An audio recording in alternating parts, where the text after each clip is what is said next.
On this episode of Living a Creative Life, we meet Irana Afroz to discover the ultimate goal behind her landscape paintings. After coming to Canada, I explored a new horizon.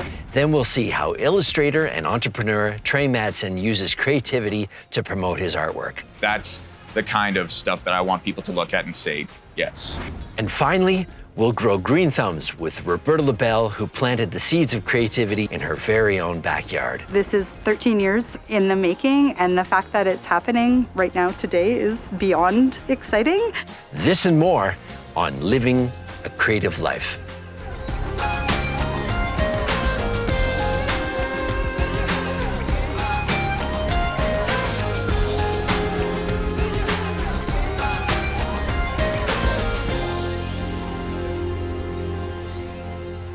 Hello, I'm Scott Henderson, musician, songwriter, educator, filling in for Adora Nwofor as we celebrate creative Calgarians from different backgrounds and biographies, but who all share that drive and passion to create. From the hashtag YYCLCL, check out Declan Wazura's stylized paintings of Alberta landscapes on Instagram. And the Sheep Creek Weavers features a series of Alberta fabric artists. Starting September 26th, you can see a range of artisanal pottery at Blue Rock Gallery, who has a show of Alberta-made ceramics. The Calgary International Film Festival is currently in full swing until October 4th, and tickets are selling like crazy. With safety in mind, the organizers and filmmakers plan to deliver a remarkable festival experience despite the pandemic. Once we sort of settled into the new reality, we started looking into virtual festivals and realizing, okay, we've seen some of our colleagues pull this off, we can make this work. And then when we started seeing the curve flattening here in Alberta, then we thought like, well, maybe we can get back into cinemas too. Let's make a plan that could cover both. And as it turns out, that's the plan that stuck. Never been to a basketball game before. There's not very many people. Yeah, our team kind of sucks. One of the great things that happened this year was we actually had 111 submissions from Alberta between features and shorts, and a lot of them had strong ties to here in Calgary. Specifically, Ted Stenson's events transpiring before, during, and after a high school basketball game. All right, they're a good team, a really good team, but you guys are trying hard, hanging in there. We're losing by almost 50 points. We are losing by 50 points. So this is my first feature film. It's definitely autobiographical. Like I, in fact, went to the high school that we shot the film at. I've always kind of wanted to do a sports story about a really bad team that didn't have the kind of typical redemption of the, you know, sad sack misfits coming from behind at the end to beat the evil team. Love is the force that ignites the spirit and binds teams together.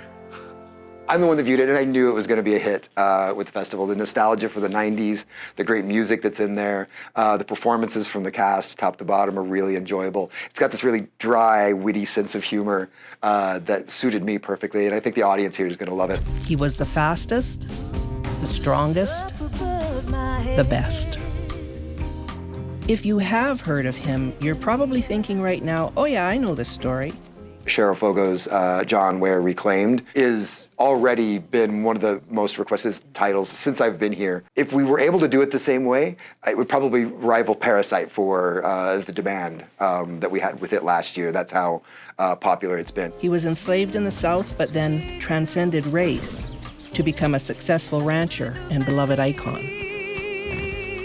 To my knowledge, I am the only person of African descent who has ever told John Ware's story, and I thought it was important to tell the story from inside of the experience of being Black in this part of the world. Talked about pioneers and homesteading and various things like that. In school? In school, yeah. Never heard of John Ware. As a kid, my brother went to the Glenbow Museum and saw a picture of John Ware.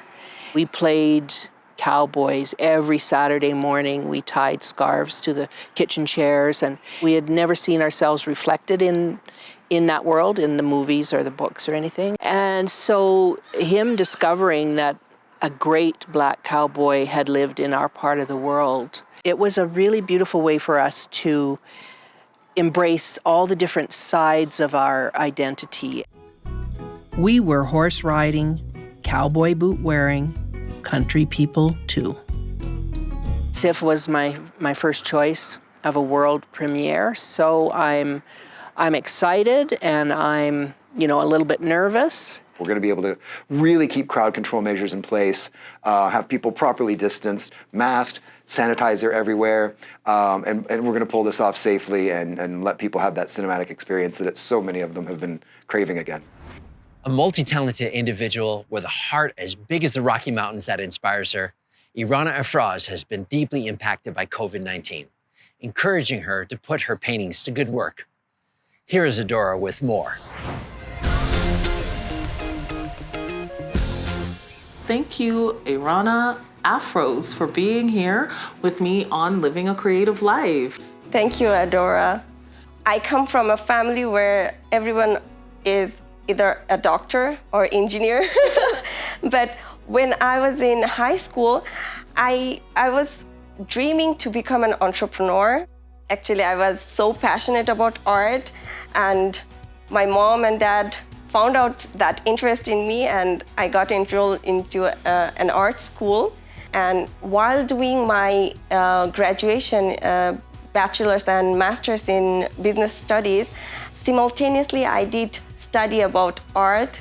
I learned, I practiced, and it was coming like from inside, my inner feelings and my inner passion about art.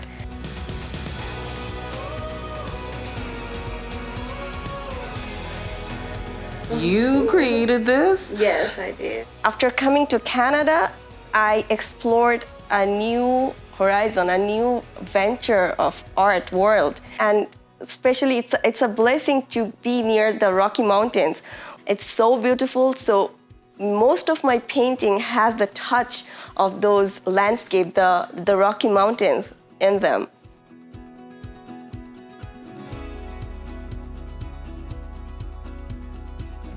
The title is Peace in Horizon, where the sky and the sea meets together in the horizon.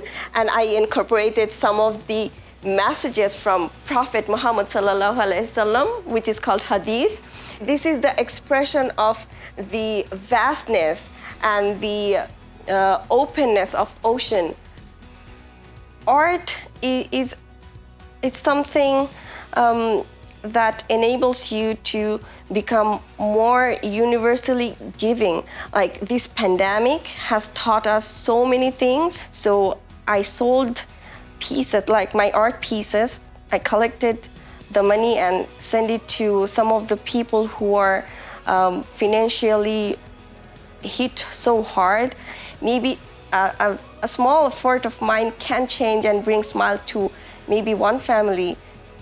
Living a creative life it's a joy, and it's a means to spread joy and peace and harmony towards the society. Making art is one thing, but getting it seen, appreciated, and even sold requires another kind of creativity: marketing.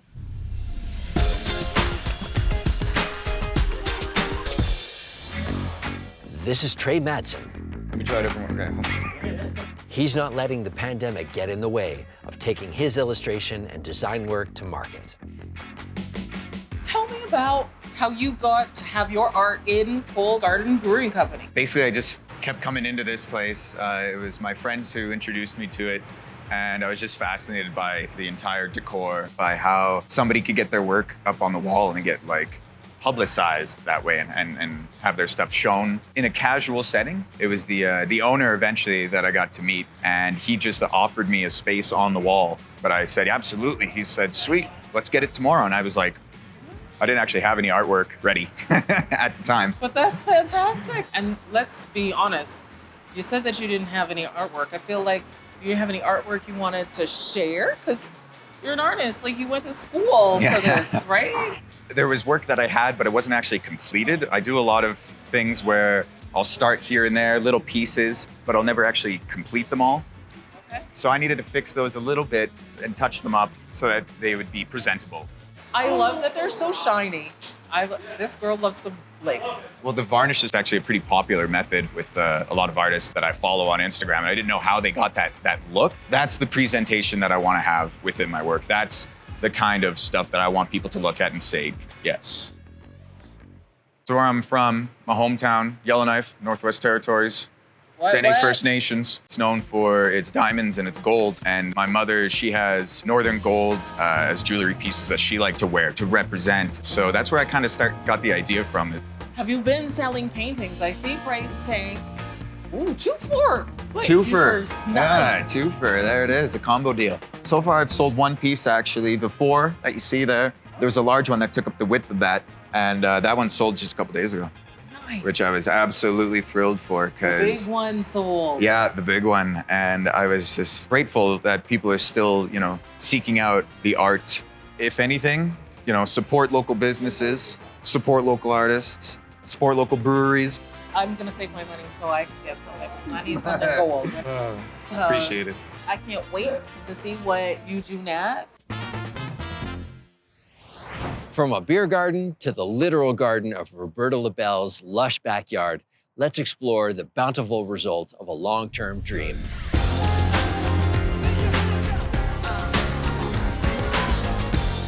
My name is Roberta Labelle, and I am an urban gardener.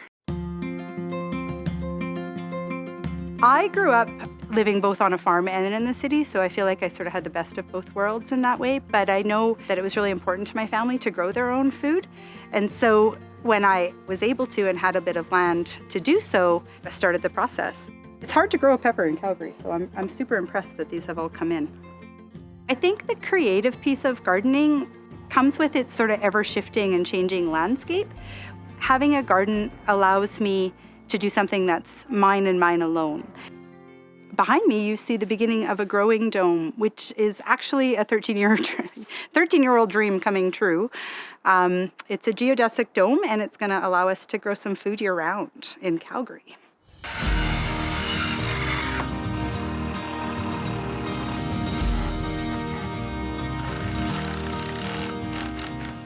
I saw the company online a very long time ago, and we finally just gotten to a point that it's going to work for our family. This will more than quadruple the amount of food that we can produce. And I no longer have to worry about Calgary weather, which is brilliant because it's really hard to garden in the foothills. They say if you can garden in Calgary especially, you can garden anywhere. What will happen on the interior is these walls actually get really well insulated, and then we build a bed that comes out about 3.5 feet.